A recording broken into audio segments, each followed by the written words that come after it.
Alright guys, welcome to this lesson on principles of technical indicators. Again, before we move on, a little bit of disclaimer. Make sure to pause and read it if you haven't. What is technical analysis and what is it used for? It is the study of market sentiment using price action and indicators. Now the thing is, a lot of people think that sentiment is something that's really unpredictable, but if you look at how humans behave for the past 100 years, when it comes to market crashes, you realize that humans tend to behave the same way because during the 1989 crash, the 2008 crash, the 1929 crash, and most recently 2020 crash due to the outbreak, you realize that markets tend to behave the same way and it tends to be irrational.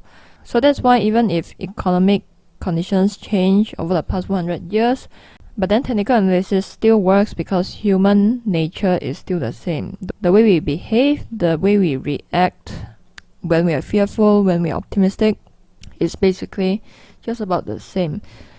Technical analysis is used to take advantage of the inefficiency in the markets. Now, a lot of textbooks would say markets are efficient, but if markets are efficient, then there wouldn't be hedge fund in this world taking advantage of the arbitrage opportunities, the inefficiencies in the market, and then earning lots of money from it.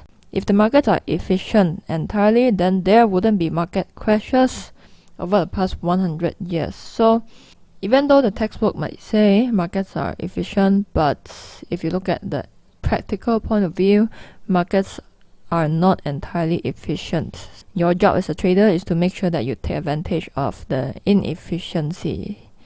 And then number 3, you gotta understand that even though there are a lot of indicators out there that you can use, at the end of the day, price is the most important data. The thing is, a lot of indicators that people use nowadays, they are either very subjective or they are not really that useful at all. They just confuse you. But why do people use it? Because people always think that the more complicated my charts are, then the more profitable I'll become. Then at the end of the day, they ignore price, which is the most important thing, then they lose money.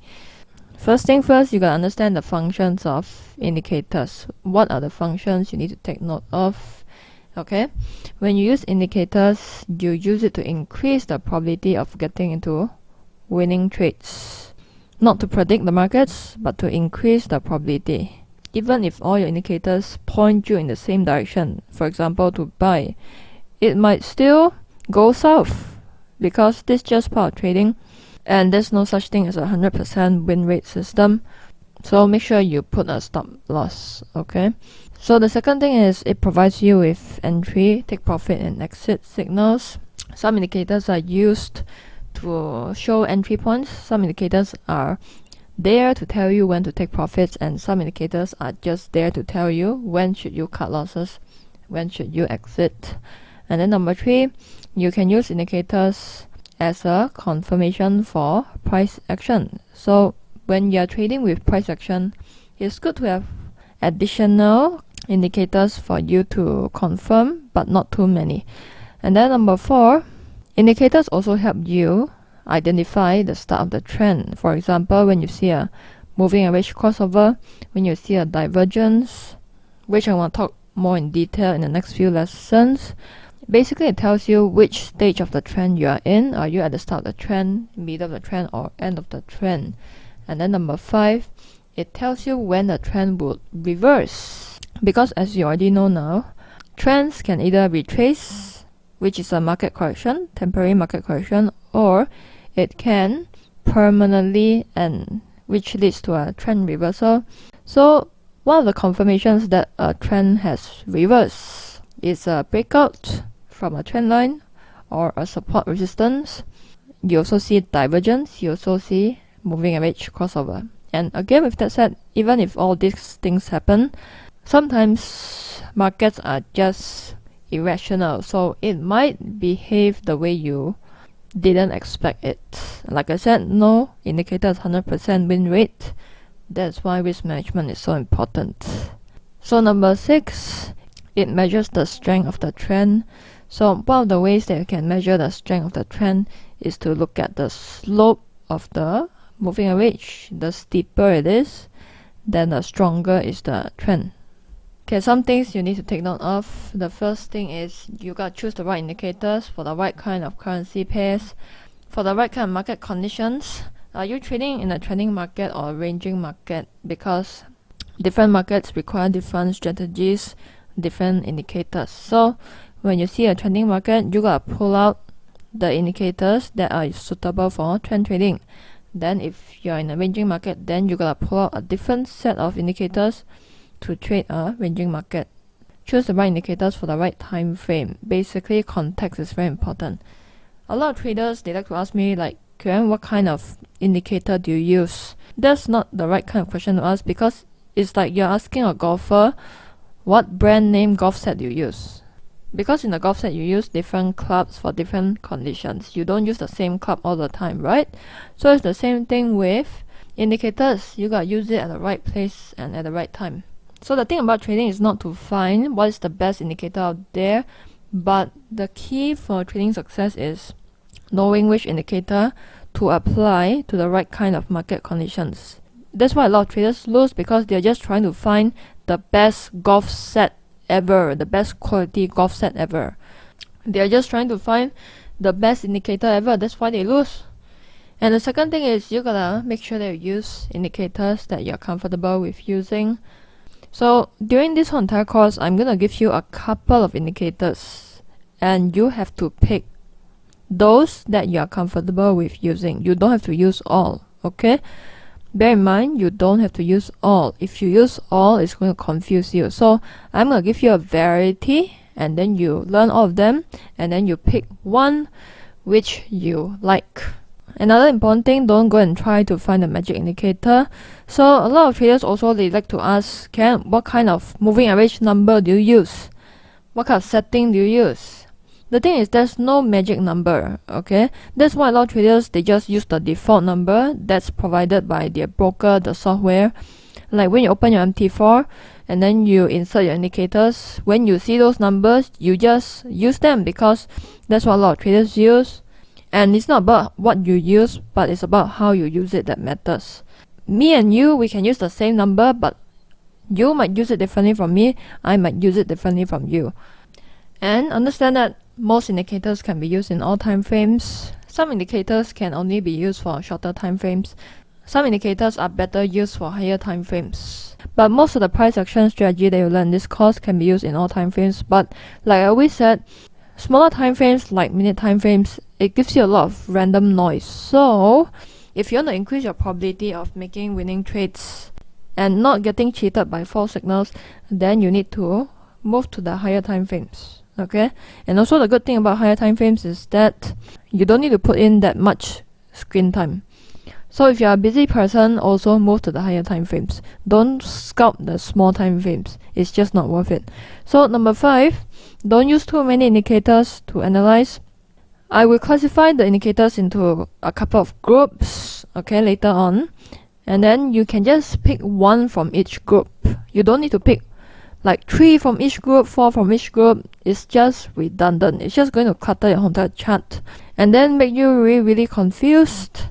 Okay, remember 1 from each family, at most 2. In fact, I think 2 is too redundant, because it's just going to give you the same signal anyway. So the first way we can classify indicators is 2 groups: leading indicators and lagging indicators. So in my previous course, I've already covered in detail what are leading indicators, what are lagging indicators. So I'm not going to go into detail as to the specifics of leading and then lagging indicator. So after you have completed this entire course, you realize that we will be using both, okay? We will be using both to achieve a high probability trade. You want both your leading and lagging indicator to give you the same signal. So for example, if your leading indicator is telling you to buy, but lagging indicator is telling you to sell or do nothing, then it's not a high probability trade. A high probability trade is when both are giving you the same signal. When both are telling you to sell, when both are telling you to buy, then you go in. If one is telling you to buy, another is telling you to sell, then don't trade. Okay, there's always another day to trade. So some of the examples of leading indicators: RSI, stochastics, and then CCI. Now, sometimes they would lead the price. Sometimes they would lag the price. So I wouldn't really classify it black and white as a surefire leading indicator. It can be lagging sometimes, it can be leading sometimes, so you don't need to be too concerned about the classification of it. But one sure leading indicator is price action, okay? What the price is telling you right now. Because the thing is, RSI, CCI, stochastics, their calculation, okay? Their calculation is derived from the price. So by the time the calculation came out, it would lag behind price. But if you look at the charts, sometimes it will give you a signal to trade, to go in, before the price even moved.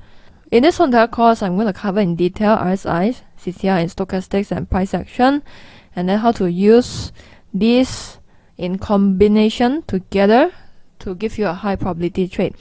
Like I said, just pick one. You want to use RSI, CCI, or stochastics? Depends on you, which one is more comfortable with you, okay? The good thing about leading indicators is that you can enter earlier than other people. But with early entry, it would give you more false signals. Understand what I'm saying? So if any indicator in the world gives you an early signal to enter, it also means that you would enter into more false signals. But if one indicator gives you a late signal, but with more confirmations, you would enter into less false signals. So it's like a trade-off. Do you want to enter early but risk having more false signals, or do you want to enter a bit later than other people but you experience less losses? Alright, so the next type of indicator are lagging indicators. Now you can use lagging indicator to identify a new trend, the start of a new trend, or you can use it to confirm the direction of a current trend. You can also use it to determine the strength of the current trend, how strong is the bullish trend and how strong is the bearish trend. So some of the lagging indicators that are popular includes EMA, SMA. You also have MACD, ADX, parabolic SAR, and also Bollinger Bands. So the ones that I'm going to cover are EMA and SMA in the next few lessons. So you need to understand that lagging indicators, they normally give you the entry signal, they normally give you the take profit or cut loss signal right after the leading indicators have given you signals. So as the name suggests, lagging indicators, it means that it lags behind price action. So this means that it's going to give you later signals, but then the good thing is with a little bit of later entry, then you would get less false signals. So the pros of having lagging indicators, which means that you would have more confirmation, this means that you would get into less false signals. So when it comes to trading, you cannot only use lagging indicators to trade because it lags behind price. If you use lagging indicators alone, it is not enough. You will need to combine both leading indicators and also lagging indicators. So another way that we can classify indicators is visual based and also math based. So you realize that there are certain indicators, for example, chart patterns. You need to look at the shape of the pattern. Are there higher highs, higher lows? This means that it is more visual based. This means that it requires your observation and also candlestick pattern. What's the candlestick color? What is the size of the body? What's the size of the shadow? You don't need to draw it, it's just there, so it requires a lot of observation, okay? Another visual based indicator are trend lines. This one requires you to draw it, it's more subjective, and also support and resistance. So the thing about visual based indicators is that it is not derived from any calculations. It is drawn based on price, or it just gives you the signals based on what is happening in the price data alone, okay? Even though it is easy on the eyes, very easy to learn, but then it is harder to program into an EA. Because when you have a math-based indicator, there are calculations which you can program into an EA. But of course, in the future, when there are more sophisticated EA programs, then visual indicators can be used to backtest, okay, using a software. So for now, most of the EAs out there would require you to manually backtest visual-based indicators. There are some trading platforms that can actually help you detect candlestick patterns. So you don't have to manually find the candlestick pattern yourself, because it can be quite tedious looking at so many candles on your chart and then finding the pattern when you're backtesting. Depending on you, for some people it requires more time to master, but personally I just think that it is easier on the eyes, hence it is easier to master. But at the end of the day, it still depends on you. So the other type of indicator, like I said just now, math-based indicators. So for example, you have moving averages, and how your moving averages turn out is based on calculation from the price data, okay? Which I'm going to talk about in the next few lessons. RSI, same thing, line is derived from calculation, CCI2 and MACD2. Basically, they take price data and then calculate it and then plot a line. So you realize that math-based indicators, they are more of a lagging indicator, whereas for visual-based indicators, just now you realize that they are more classified towards being a leading indicator. So the thing about math-based indicators is that you just need to understand how to use it. Don't worry too much about the formula, because here's the thing. When you buy a car, do you need to study every aspect of the engine? Like, how does each component, each part works? You don't need to, right? When you go to driving school, you just need to know what to do, when to press this button, when to press that button. That's all you need to do. You don't need to know how the engine operates. Understand what I'm saying? Another example, if you're an athlete, for example, a golfer, okay? In physics, you study momentum and then you study angles a lot, right? You study velocity and all that stuff, right? But as a golfer, do you really need to study all those things? No, you just need to know when to swing, when not to swing, how hard to swing the club. So it is the same thing. You just need to know for your indicators when to use it and when not to use it. The other thing is that math-based indicators, like I said just now, because there's a formula, then it is easier to program it and it is easier to backtest it. And the thing is, most new retail traders, they tend to focus too much on math-based indicators. Again, a lot of traders, they have this thinking that, okay, the more scientific, the more mathematical it is, the higher my trading profits. Which doesn't make any sense. I get that in school, like the more formulas you write down, the more complex your calculation seems like, the more marks you get, but sometimes this doesn't really translate into trading, okay? But with that said, you don't need to completely ignore math-based indicators because they have its place.